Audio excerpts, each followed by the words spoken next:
Halo Troopers, balik lagi di Make It True, podcast kita yang luar biasa ini. Hari ini kita kedatangan co-founder dari True, ada William.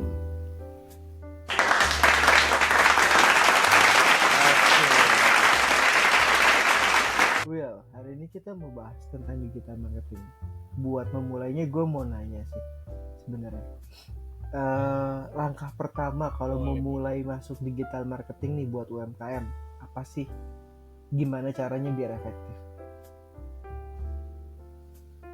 Oke, kalau ngomongin UMKM ya, berarti kan kecil ya, tidak sama korporat sama apa sih, sama startup gitu ya. Step pertama UMKM itu harus tahu yang namanya branding. Gitu ya. Jadi dalam sebuah bisnis kita anggap aja segitiga gitu kan ya. Jika ada branding, ada sales, dan ada produk gitu ya. Jadi semua ini berkesinambungan. Gitu. Jadi untuk UMKM tuh gak usah mikir panjang lebar lah, advertising dan sebagainya, produk apa, yang penting branding. Itu adalah key point utama kalian untuk nge-build sebuah brand bisa gede. Ya gitulah. Jadi branding itu adalah is everything gitu. Gitu sih. Oke, jadi semuanya itu berawal dari branding ya Will ya. Oke. Gue mau lanjut ke pertanyaan berikutnya nih. Kenapa digital marketing itu penting banget sih buat UMKM yang baru mulai? Kenapa nggak ya udah kayak jualan pada umumnya, mungkin buka toko, mungkin di pasar kayak gitu-gitu? Oke. Menurut aku pribadi lah ya, digital marketing itu adalah 4.0. Jadi mungkin untuk UMKM mungkin agak familiar bahas ini. Jadi kalau kita ngomongin tentang marketing itu nanti ada 1.0, 2.0, 3.0 dan 4.0. Dan mungkin sekarang kita akan masuk ke dunia 5.0 yang dimana everything is digital. Jadi nggak mau ngejelasin tentang kayak digital apa dan sebagainya. Mungkin secara gambaran besar Shopee, Tokopedia dan kawan-kawan itu udah melegalkan semuanya gitu, udah merepresentasikan atas namanya digital. Ditambah TikTok sekarang juga udah masuk kan definisi social commerce gitu. Nah, UMKM itu wajib pindah ke digital, kecuali kalau produknya memang jasa ya memang nggak bisa dijual di digital. Tapi kalau untuk retail perlu masuk ke digital. Nah, kenapa? Karena ya itu udah ada audiensnya gitu, udah ada pembelinya, udah ada marketnya. Yang artinya kalau kalian nggak manfaatin momentumnya, ini nggak manfaatin ya, sama aja seperti kalian itu menunda kekayaan gitu, bahasa kasarnya gitu. Jadi dalam bahasa mudahnya adalah digital marketing adalah cara mudah kalian untuk nge-reach out audience biar produk kalian itu lebih dilihat banyak orang, ditambah dengan branding dan sayang aja kalau momennya kalian nggak pakai e-commerce bakar duit buat dapetin pembeli baru. Social commerce balap-balapan sama orange dan hijau untuk dapetin nomor 1, yang artinya sebenarnya disambut baik gitu untuk versi digital. Tapi kalau UMKM masih nggak melek dan masih males dan masih bilang kayak ngapain meninjau di Tanah Abang aja, ya udah gitu, akan kalah sama anak muda yang mungkin nanti akan punya potensi lebih percaya ke dunia e-commerce gitu. Soalnya makanya digital marketing itu nggak cuma sekedar jualan, namanya branding dan sebagainya. Nanti mungkin akan ditanyain sama Kos yang lebih dalam. Gitu. Oke, jadi banyak faktornya dan ini sayang banget kalau misalkan kita nggak manfaatin dari sekarang ya, karena marketnya emang besar. Kenapa nggak kita masuk aja ke sana gitu ya? What's up? Oke, kita ada penanya nih langsung nih dari WhatsApp. Bentar ya, gue buka dulu ya. Gue cek dulu. Oke. Oh, ini dari Teki katanya di Bandung. Dia mau nanya, kalau UMKM nih,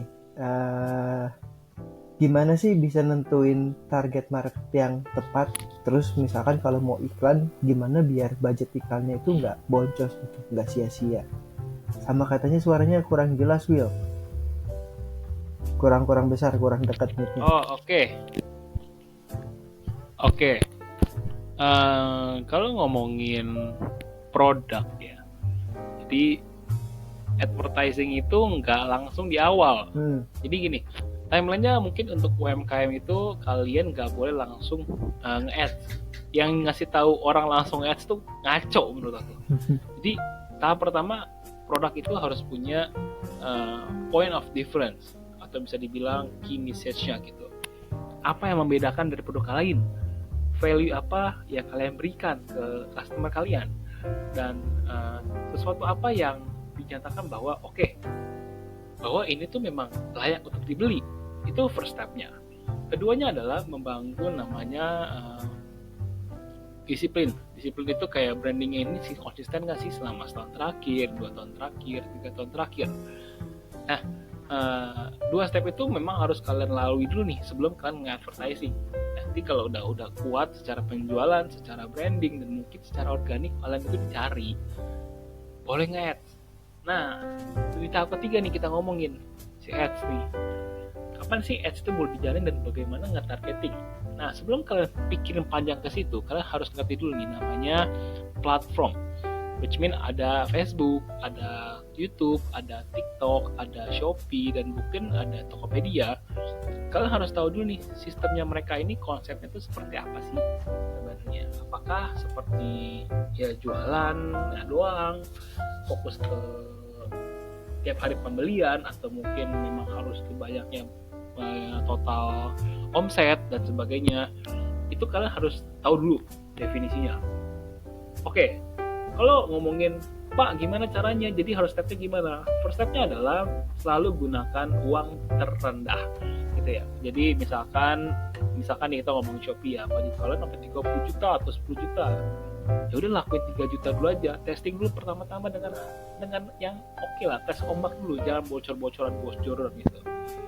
Main santai, belajar nih nembak kata-kata, belajar nih mengetahui si audiens kalian ini memang udah kuat belum pembeliannya. Coba dulu untuk testing konten A, konten B, produk A, produk B, testing dulu produk C gitu, sampai nanti di bulan kedua, bulan ketiga kalian baru tahu ternyata next stepnya begini gitu. Targeting itu bukan kayak aku maunya targeting Jawa gitu, mau targeting di Jawa, enggak, kacau. Targeting itu adalah ngebahas tentang yaudah semua audiens kita reach out, semua audiens kita dapetin. Nanti setelah 1 bulan 2 bulan ada namanya retargeting. Kita nge-relook lagi tuh orang-orang yang udah pernah ngeliat, yang udah pernah beli, atau mungkin udah pernah check out kalau kita di dunia sales gitu ya. Kalau atau mungkin udah masuk ke website kalian, kita masukin lagi mereka, kita panggil lagi karena udah ada sistemnya dibuat sama platformnya. Makanya tadi aku mention sebelumnya kan, digital marketing is 5.0 marketing gitu. That's why kalau ngomongin targeting menurut aku terlalu panjang, bisa 6 SKS. Kalau kalian masih pemula, broad aja, atau mungkin bisa dibilang bahwa lakuin selama sebulan 2 bulan, kita lihat performance gimana. Kalau memang nggak bagus, hatiin. Kalau memang bagus, tambahin, dan kita fokusin lagi lebih dalam. Ingat, marketing itu adalah segitiga terbalik. Semakin ke bawah, semakin kerucut kan, semakin detail, ya itulah marketing. Gitu. Oke, Will. Gue mau lanjut ke semoga menjawab ya pertanyaannya ya. Oke, ya moga-moga kita menjawab pertanyaannya. Teh siapa tadi dari Bandung? Gue lupa, hilang nih chatnya. Ntar gue mau lanjut ke pertanyaan berikutnya. Will, bisa ceritain gak sih menurut William tuh gimana biasanya UMKM itu bisa dari awal-awal ngebangun brand awareness nih, mungkin dari sosial media, dari e-commerce, dari platform yang lainnya, biar orang tuh tahu nih ada nih si UMKM ini loh gitu. Akhirnya baru beli produknya. Oke, mungkin ada satu studi case kali ya yang pengen aku ceritain ke kalian. Sebuah UMKM bisa sampai omset 1 miliar dalam waktu setahun. Itu bukan dengan cara bakar duit, tapi cuma membangun branding. Ingat, branding is everything. Produk, misalkan ini nih, satu produk ini di harga jual cuma Rp5.000, tapi bisa dijual Rp100.000, bukan karena kekuatan produknya, tapi karena brandingnya yang kuat, tim kreatifnya yang pintar, yang ngebuat produk ini memang layak untuk dibeli. Mereka menjual product of difference, untuk menceritakan perbedaan produk gitu, atau mungkin unique selling point, keunikan dari sebuah produk. Untuk mendapatkan achievement itu, ya kalian harus kuat dulu nih. Produknya itu punya apa sih yang berbeda? Kalau kalian sendiri nggak tahu produk kalian itu apa yang berbeda, jangan jualan, kasar gitu. Lebih baik kalian buka toko aja. Ya udah, yang penting pendatang masuk. Kalau kalian mau bikin sebuah brand, then make it like a difference. Mau itu bedanya kayak nggak masuk akal, itulah branding. Misalkan nih, baju ini mau ditaruh warna merah di sini. Ya udah, semua bajunya kasih warna merah semua, ya itu branding. Ada audiensnya, ada pembelinya, pasti ada. Orang-orang tuh aneh-aneh gitu. Tapi itulah namanya branding. Jadi kita sebut branding itu sebuah otot lah. Sebelum kalian terjun payung, sebelum kalian lari pasti ada ototnya kan. Nah, branding itu adalah otot. Percepatan adalah advertising, strategi marketing, konten dan sebagainya. Nanti setelah branding kalian kuat, barulah lompat ke si sosial media dan sebagainya. Gimana caranya branding itu bisa diimplement dalam sebuah konten, dalam sebuah video, foto dan sebagainya, dan hasilnya menjadi sebuah produk yang dinikmati sama customer kalian. Nah, tinggallah kalian advertisingin dan hasilnya adalah apa? Kekayaan. Hasilnya adalah keberhasilan gitu. Oke, ini kan kita ngomongin enaknya, Ya, Will. gitu aja sih palingan. Gue mau nanya, biasanya sih tantangan apa sih yang umumnya tuh dihadapin sama UMKM ketika masuk digital marketing, dan gimana caranya tackle atau menghadapi masalah tersebut? Oke. UMKM itu banyak salahnya gitu ya. UMKM itu salah kebanyakan mindset kalian. UMKM itu punya pola pikir sendiri. Kalau kita bilang dalam bahasa kedokteran, UMKM itu suka banget self-diagnosis gitu.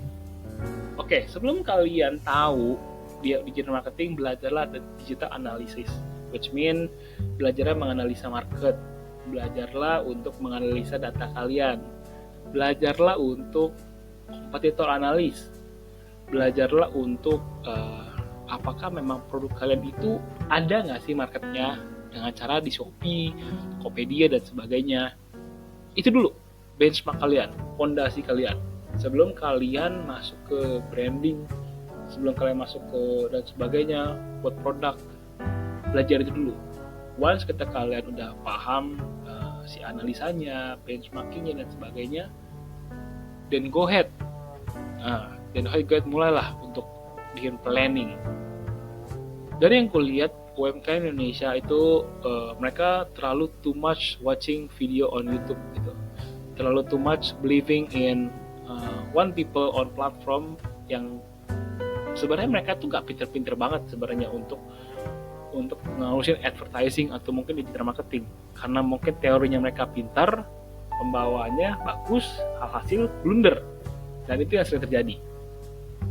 Makanya aku tekanin untuk UMKM, please sebelum kalian bikin produk, buatlah strategi branding yang tepat. Analisalah market kalian itu ada kompetitornya atau mungkin ada kekuatan atau enggak. Kalau kalian nggak punya ide yang bagus, ikutin aja brand kompetitornya kalian. Nggak jadi masalah, namanya juga bisnis. Kalau nggak bisnis, nggak mungkin nggak sikut-sikutan kan. Nah, UMKM itu harus sadar tentang itu. Jangan jadi kesalahan terus-menerus lah buat kedepannya. Ya gitu sih. Oke, thank you Will. By the way, sebelum kita lebih jauh, buat troopers yang denger ini, kalian bisa gunain kode William10 buat dapetin diskon 10% di True. Buruan langsung DM admin. Kalau kalian punya pertanyaan atau misalkan request speaker juga bisa langsung tulis di kolom komentar YouTube ataupun di Spotify. Nanti kita tunggu ya. Will, gue mau lanjut nih ke pertanyaan berikutnya, Will. Nah, Oke. kan di zaman sekarang ini semua udah menggunakan data, menggunakan analisa supaya bisa lebih terukur, lebih terarah, lebih efisien gitu. Gimana sih caranya UMKM tuh bisa gunain data atau analitik secara digital biar buat ngebantu bisnisnya, dan biasanya mulai dari platform apa dulu sih kalau misalkan mau ngelihat analitik ini? Oke, kalau misalkan ngomongin analisa, kalian harus punya atau aplikasi yang namanya Excel ya. Excel udah pernah membantu. Excel, mungkin kalau mau lebih expertnya lagi Google Locker, mungkin kalau mau lebih expert lagi kalian ke Google Analytics. Tapi sebelum kita ke situ, belajar Excel dulu. Nah, ngomongin Excel, ketika kalian buka Excel pasti cuma lihat kontak-kontakan banyak ya. Nah, kalian para UMKM khususnya brand owner, Excel itu digunakan bukan untuk nyimpen data doang ya. Jadi UMKM harus punya logic business thinking, di mana analisa thinking itu bukan cuma berdasarkan penjualan setiap bulan. No, penjualan itu kalau digital itu harus dicek by performance setiap harinya, dan mungkin bisa di-checking by jam gitu. Nah, kalau ngomongin comparison, analisa itu harus di-compare setiap bulannya, setiap minggunya. Which mean analisa itu nggak cuma only kayak oke, produk 1 ketemu produk 2 selesai. Nggak. Next step-nya apa, kenapa reasonnya, dan secara logic marketing kenapa, dan secara kompetitor kenapa, mungkin platformnya kenapa. Always selalu bertanya kenapa. Dan disitulah analisa yang deep akan terjadi. Ketika kalian sebuah data nih, misalkan ya, kita ngomong Excel, sebuah data nunjukin bahwa datanya banyak banget. Misalkan kalau kalian data gitu kan, banyak banget, ada A, B, C, D, dan D. Ya udah A, B, C, dan D, tapi gimana cara kalian bisa ngolah itu kan? Kalau di dunia sales di kita biasanya kelihatan tuh perharinya apa yang naik, produk apa yang bagus. Kita tarik lagi per setiap hari comparisonnya, sebenarnya tiap hari tuh secara chart atau mungkin kayak gini nih, itu di hari apa aja yang naik. Disitulah kelihatan sebuah data. Dan UMKM wajib belajar analisa data karena biar nggak ditipu timnya gitu. Dan timnya pun bisa nge-growth sendiri. Nah, jadi UMKM perlu ya Excel. Ingat, nanti kalau udah Excel, belajar Google Locker. Habis dari Google Locker, nanti baru belajar yang lebih spesifik mungkin Google Analytics, yang kalau bisa mulai cek performance, atau mungkin nanti bisa cek apa ya namanya ya Tableau dan sebagainya. Ya itu ntar lebih deep lah. Tapi dia Google Excel gitu ya. Oke, start dari pertama Excel dulu ya Will ya, baru masuk ke yang lainnya. Yes. Will, kita kan dari tadi ngomongin tentang cuan. Biasanya kan kalau misalkan orang Chinese kayak kita itu kan punya prinsip harus cuan, cincai, sama cenli ya.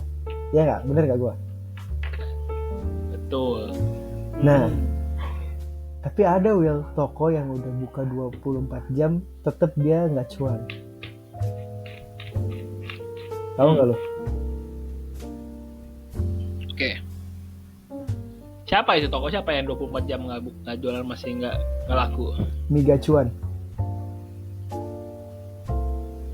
Miga cuan 24 jam nggak laku, nggak mungkin. Miga cuan. Itu laku. Miga cuan. Nggak, karena namanya mie nggak cuan, Miga cuan, jadi dia nggak cuan. Oh, Miga cuan, astaga, ngejokes Anda. Oke, gue mau lanjut nih, Boleh. Will, iya, gimana? Kita kan tadi udah ngomongin uang, lanjut deh, gue mau ngomongin uang. Butuh waktu berapa lama sih kira-kira untuk capai 100 juta pertama lewat digital marketing ini buat UMKM?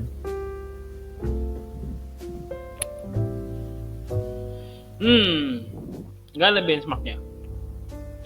Jadi tergantung investasi mereka dan tergantung harga produk mereka. Kalau harga produknya cuma gocapan, terus modal cuma cepeceng, mau sampai 10 tahun juga itu cukup susah naiknya. Jadi untuk dapetin 100 juta pertama kalian di dunia digital marketing, harus berani investasi, which mean berani bakar duit, dan produk kalian itu nggak boleh murah. Produk kalian nggak boleh kalian boleh murah, tapi harus kuantitinya banyak. Kalau kalian produknya dikit, berarti harganya lebih mahal. Kalau kalian mau dapetin 100 juta pertama, berani investasi di produk kalian, di stok kalian, di digital ads kalian, dan semuanya. Ya, gitu sih. Oke. Gak ada benchmark khusus untuk dapat 100 juta pertama. Oke. Gak bisa dihitung. Jadi tiap orang tuh journey-nya beda-beda, tergantung juga produknya, harga produknya ya. Betul. Will, terakhir nih mungkin ada tips nggak atau saran buat UMKM yang mungkin mau mulai perjalanannya di digital marketing itu agar bisa lebih cepat? Oke. Langkah pertama kalian harus konsultasi sama True, gitu ya. Jadi True akan membantu kalian untuk ke segalanya gitu ya. Tapi yang pasti adalah sebelum kalian masuk ke dunia digital marketing, langkah pertama ketahuilah produk kalian itu mau kemana arahnya. Misalkan nih kalian jualan baju, ya misalnya step pertama kalian mau jualan kaos saja, tapi kaosnya yang bergambar. Nanti tahap keduanya bikin hoodie yang bergambar. Oke. Buat teman-teman yang masih nonton ini, jangan lupa kodenya William 10. Itu bisa langsung konsultasi nanti sama William di True. Buat awal-awal langsung free, tapi buat nanti ada diskon 10%. Kalau teman-teman punya request topik, boleh banget langsung ditulis di kolom komentar di Spotify ataupun di YouTube. Dan jangan lupa di follow, di subs, di nyalain lonceng notifikasinya. Sampai ketemu di episode berikutnya. Bye-bye.